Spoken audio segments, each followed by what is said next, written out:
ইন্ডিয়ার আইএসপি দিয়ে যে এনইআর প্রজেক্ট তারা নিয়ে আসছে, সেই প্রজেক্টে জনগণের ভোগান্তি অনেক কিছু আছে, আমরা সেটা দেখতে পাচ্ছি। তো আমরা চাই সেটা সংশোধন করা হোক। আমরা এনইআর বাতিল চাই না, আমরা সংশোধন চাই, পরিবর্তন চাই।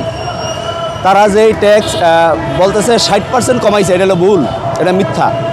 তারা 61% ট্যাক্স থেকে এখন আছে 43.8%। এটা 60% কমায় নাই। যদি 60% কমাই দিলে 24% আসে, আপনি হিসাব করে দেখবেন। সে তারা ভুল তথ্য দিছে, মিথ্যা কথা বলছে। শুধু 9টা কোম্পানিকে তারা সুবিধা দেওয়ার জন্যই এই আইএসপি দিয়ে, ইন্ডিয়ার আইএসপি দিয়ে এনইআর সিস্টেম চালু করছে।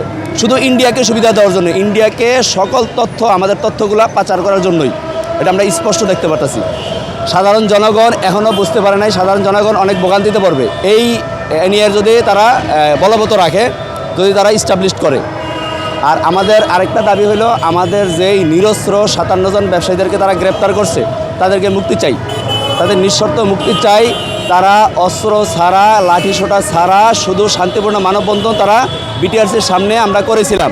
সেখান থেকে তারা 57 জন ব্যবসায়ীদেরকে তারা গ্রেপ্তার করেছে এবং মিথ্যা মামলা দিয়েছে তারা।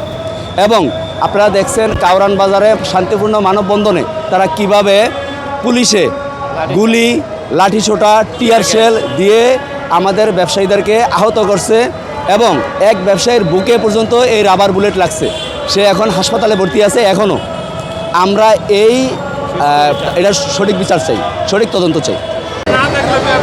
আমরা আজকে আমাদের টানা তৃতীয়বার অর্জন করেছে দেশের সেরা সুপার ব্র্যান্ড স্বীকৃতি এই দীর্ঘ সময় ধরে, বিগত 3 মাস ধরে আমরা রাজপথে যে ন্যায্য আন্দোলন নিয়ে দাবি জানাচ্ছি, শান্তিপূর্ণভাবে মানববন্ধন করে আসতেছি। সেই ধারাবাহিকতায় আজকে আমাদের ব্যবসায়ী ভাইদের 57 জনকে অন্যায়ভাবে গ্রেপ্তার করে জেলে রাখা হয়েছে।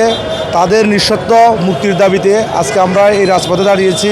পাশাপাশি যে সিন্ডিকেটের মাধ্যমে এনআইআর সিস্টেম চালু করে এই দেশের প্রায় 20,000 ব্যবসায়ী, যাদের অধীনে প্রায় 20 থেকে 25 লক্ষ পরিবার জড়িত, তাদেরকে রাস্তায় বসানোর যে পায়তারা চলছে, সে অবৈধ সিন্ডিকেটের বিরুদ্ধে প্রতিবাদ জানানোর জন্য আজকে আমরা এই শান্তিপূর্ণ মানববন্ধনে উপস্থিত হয়েছি।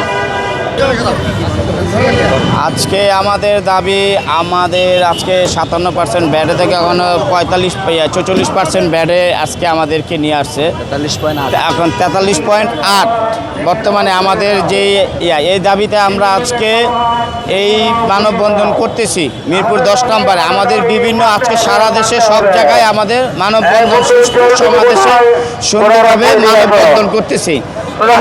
আমরা রাজপথে এই সিন্ডিকেট যারা আছে, এই সিন্ডিকেটের বিরুদ্ধে আমরা আছি। এই সোনার বাংলায় কোনো সিন্ডিকেট থাকবে না। আমরা চাচ্ছি না যে এই সোনার বাংলায় কোনো সিন্ডিকেট থাক। ব্যবসায়ীরা কেন আজকে রাজপথে নামবো, এটা হলো আমাদের যৌক্তিক একটা আন্দোলন। আমরা কেন আজকে নামবো? আমরা স্বাধীন দেশে আমরা ব্যবসা করতে চাচ্ছি, আমরা ব্যবসা করে খাবো। আমরা কেন সিন্ডিকেটের আওতায় আমরা থাকবো?